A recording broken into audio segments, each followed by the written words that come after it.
Nous allons étudier ici les espaces urbains, les acteurs et ses enjeux. Le territoire français il est marqué par la prédominance de sa capitale politique, économique et culturelle qui est Paris. Pour maintenir et renforcer son rayonnement à l'échelle internationale, des aménagements vont être mis en œuvre, c'est le projet du Grand Paris.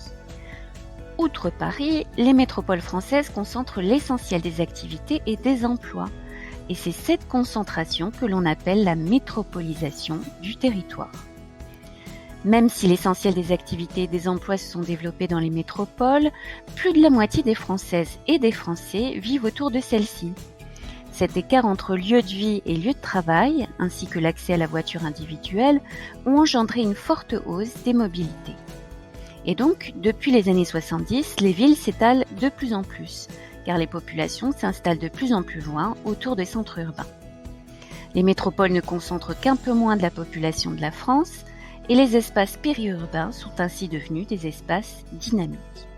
Aujourd'hui, les formes de coopération entre villes se développent, notamment sous la forme d'intercommunalité. Entre monde rural et métropole, les villes petites et moyennes constituent un maillage territorial essentiel. Attirés par la possibilité d'accéder à un habitat individuel et une autre façon de vivre, de plus en plus de gens s'y installent. Mais ces villes sont confrontées à des problématiques de mobilité et de développement spécifiques. Les villes moyennes et petites mettent alors en place des stratégies pour maintenir ou créer de l'emploi et attirer aussi de nouvelles populations en proposant une meilleure qualité de vie locale, avec les associations, des productions locales, une entraide entre les habitants. Alors je vous conseille de réviser 3 mots-clés sur ce chapitre: intercommunalité, métropole et périurbanisation.